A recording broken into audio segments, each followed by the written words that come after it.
We're waking up to news of a series of deadly terror attacks in France. 153 people have been killed in unprecedented terror strikes in Paris. Terrorists, some with AK-47 rifles and some reportedly with bombs strapped to them, attacked several locations across the French capital. French President François Hollande has ordered authorities to seal the country's borders and a state of emergency has been declared. International media reports suggest that in the first attack, a gunman opened fire outside a restaurant. In another attack, which is the biggest so far, as many as 100 hostages were killed at the Bataclan concert hall. At least 2 explosions were also heard outside a stadium in Paris during a football match between France and Germany. French President Hollande was inside the stadium watching the match with the German foreign minister. He had to be evacuated from the stadium. World leaders have condemned the attack, expressing shock and horror.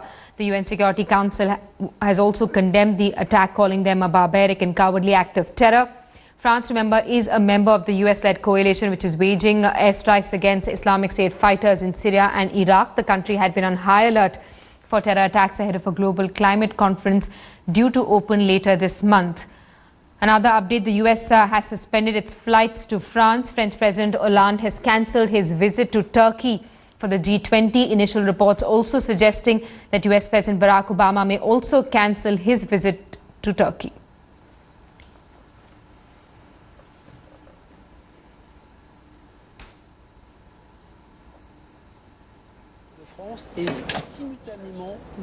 Okay, now as people are currently being evacuated from the some sources of confusion. We heard 2 explosions, but at the beginning I thought they were just handmade bombs. There had been lots of rumors inside the stadium. We were at Gate E. The explosion was just nearby. We heard about a shooting. There was so much confusion inside the stadium. A very frightening crush of the crowd happened with people on the ground.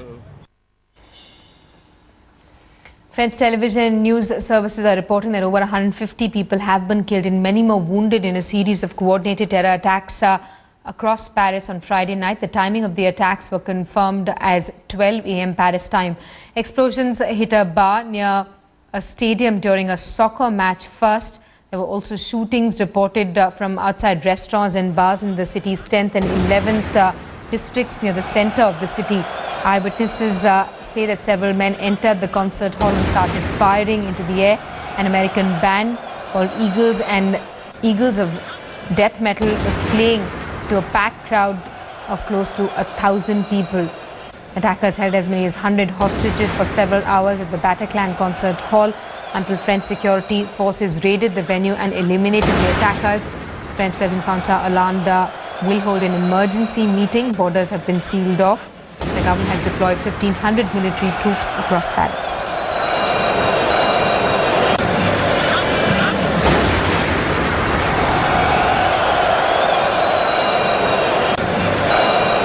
Down to the square, and then the police came down again and pushed people away, and people. And the worst massacre of the night has been reported from the Bataclan Theatre in Paris. More than 1,000 fans had gathered at the popular venue for a concert by rock band Eagles of Death Metal. The band had been on the stage for an hour when gunfire started.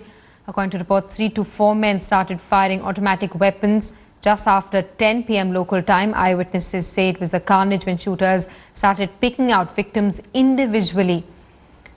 French special forces stormed the theatre just after midnight local time. An hour later, police confirmed that 3 terrorists had been killed, but at a huge cost of more than 100 civilians. trapped, isolated in certain parts of the city, just allowing people just to let their friends and family know that they are safe by using this function. World leaders have expressed shock at the attacks and the deadly violence that we're witnessing in Paris. German Chancellor Angela Merkel says that she is deeply shaken by the news of and pictures that are reaching her from Paris. UN Secretary General Ban Ki-moon also condemned the attack, saying that it's a despicable terror attack and a cowardly act.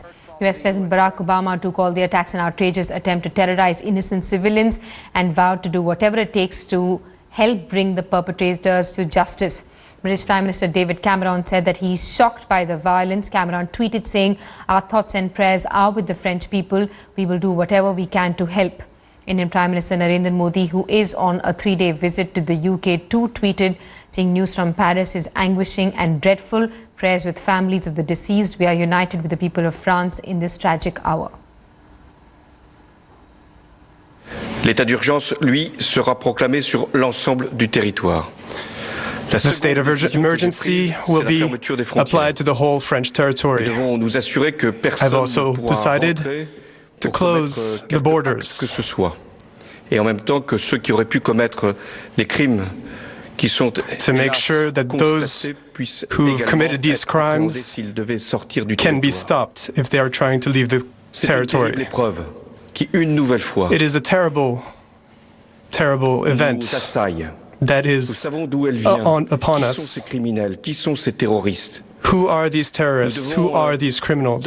We must, in these harsh moments, think about the victims who are very numerous, for their families, for the wounded. We have to be compassionate and we have to be united and keep a cold head.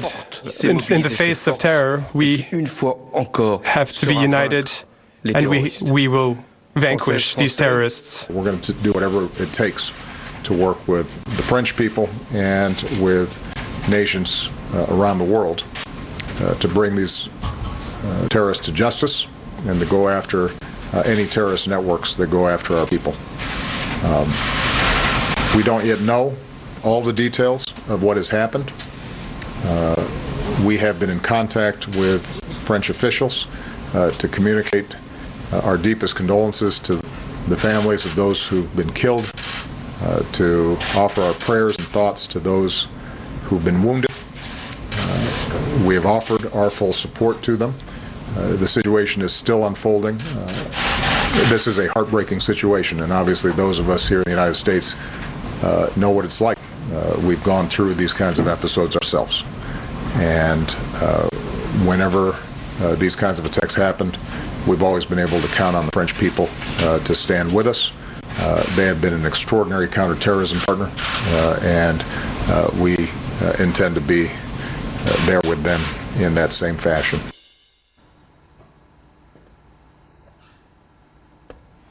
World leaders condemning those deadly terror attacks. They've also been tweeting. We've got that tweet up on our screens from British Prime Minister David Cameron saying, "I'm shocked by the events in Paris tonight.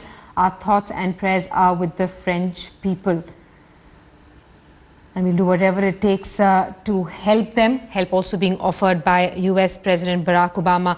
Indian Prime Minister Narendra Modi, who is on a 3-day visit to the UK, also tweeting saying news from Paris is anguishing and dreadful.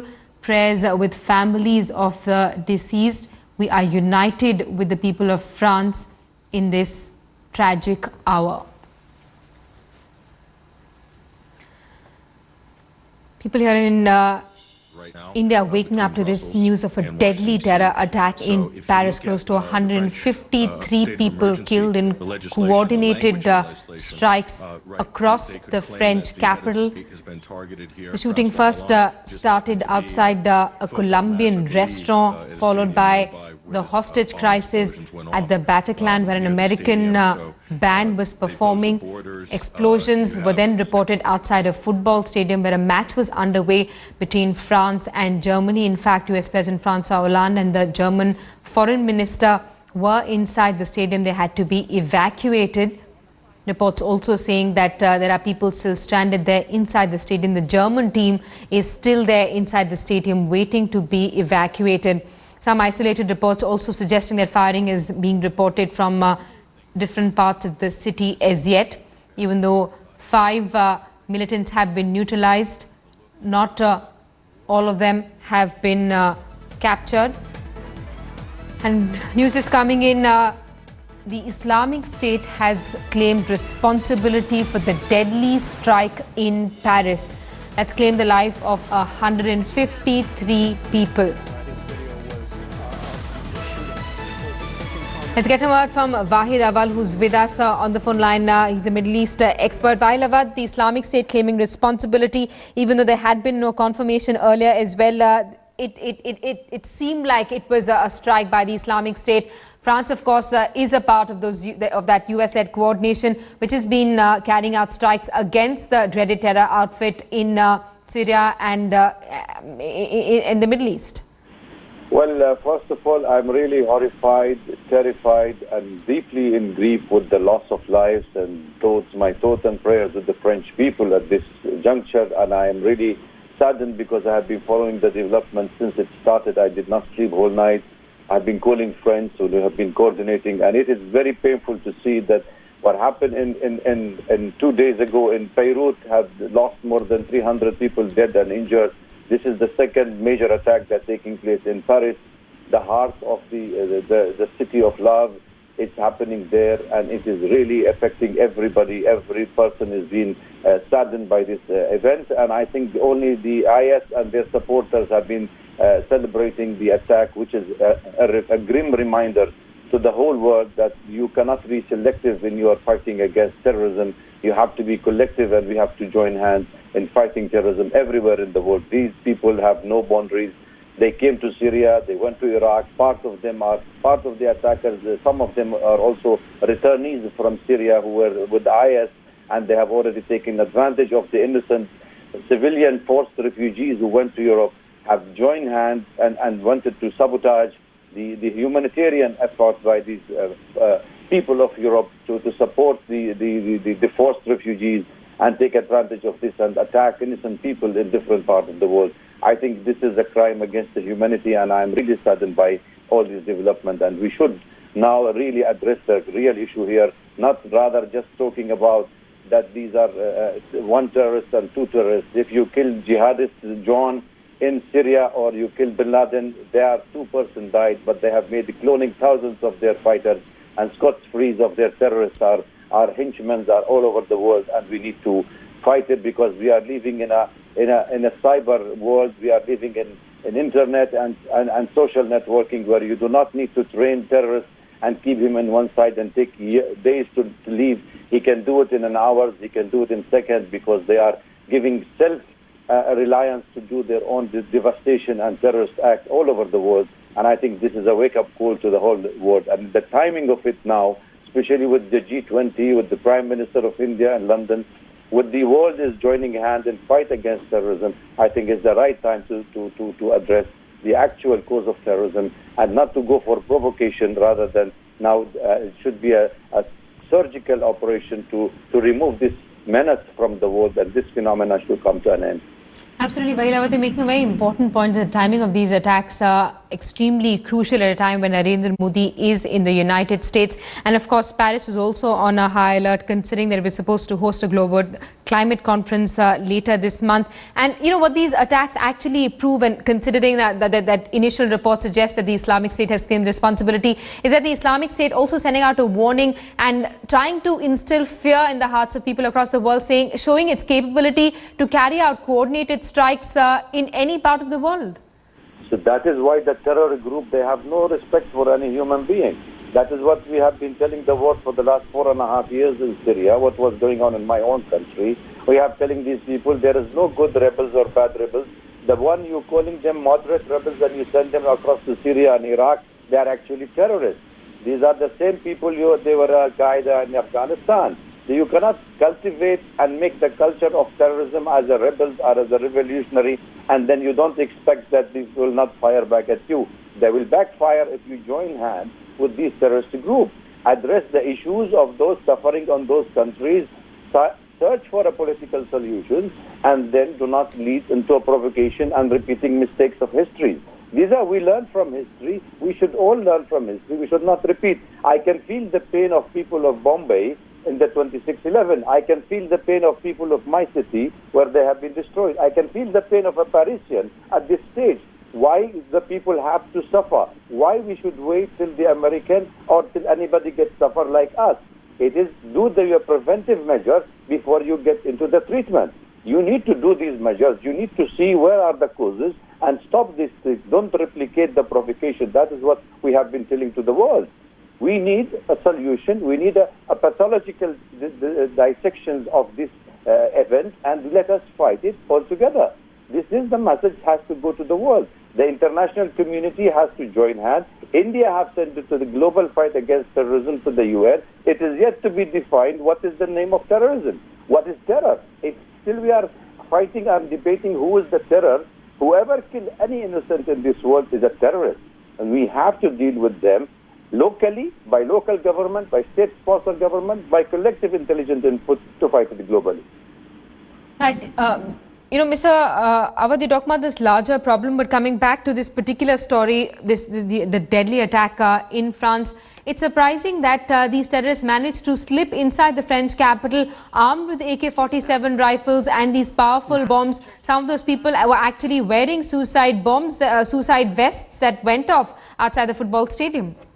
You see what happened in Paris, France. I was in France a few months ago, and we have seen that the people in France, we know that there are radical elements, there are sleeping cells within the French society. There are people alienated who have not been able to integrate into the society. It was easy to radicalize them, it was easy to recruit them by allowing certain religious leaders to go and spread the sermon and the venom against all the people. You cannot claim to take attack revenge on a country which you have hosted you as a guest in their country. That is a very, very grave mistake that these people are doing, and this is the dangerous of it. That is why it has to be addressed in Paris. These people did not come back from Syria through Turkey and flow all the way to Paris with their gun in their hand. The guns were provided to them from France. The guns were giving them the bullets. They have trained in Syria. They killed, they raped, they decapitated heads, and they were ready to die.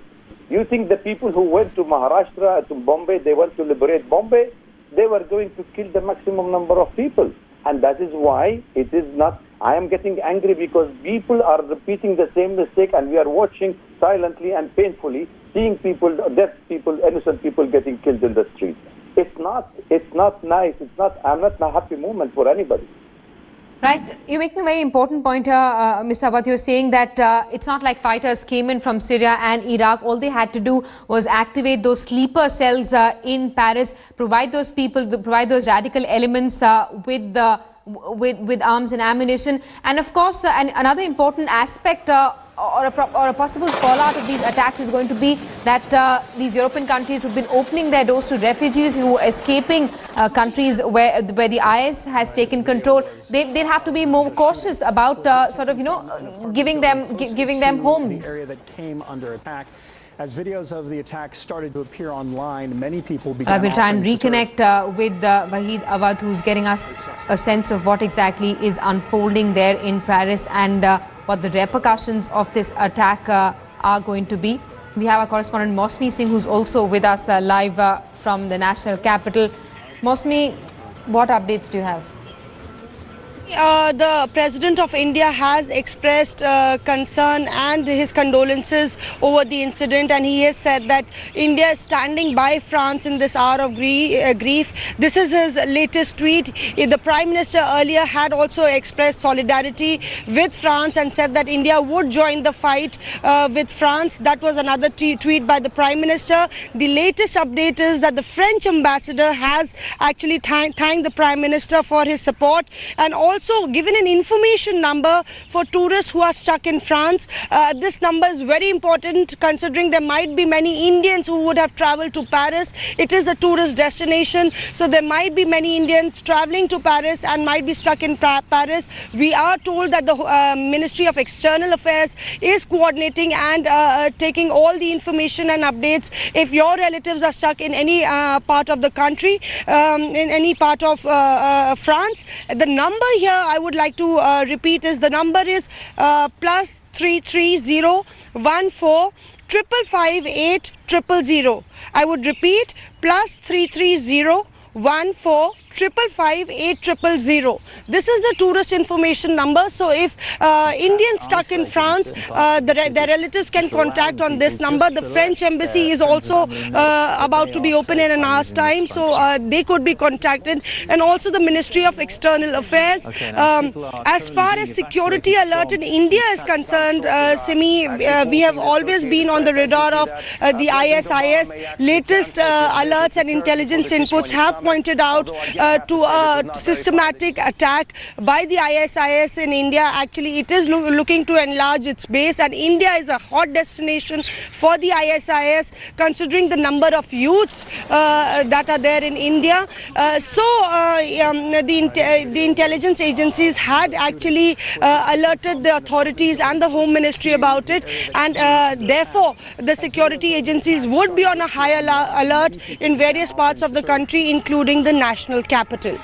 Mosmi, thanks so much for that update. You're telling us that a security alert has been sounded across India as well. The Ministry of External Affairs putting out that helpline numbers, saying that those Indians who have family members or friends, Indians in France, and want to establish contact with them, can get in touch with them on those numbers to figure out their safety concerns. Also, people stranded in Paris could contact Indian agencies on that number if they want to be evacuated. We'll try and figure out whether India has also temporarily suspended or plans to suspend flights to Paris like the United States has done.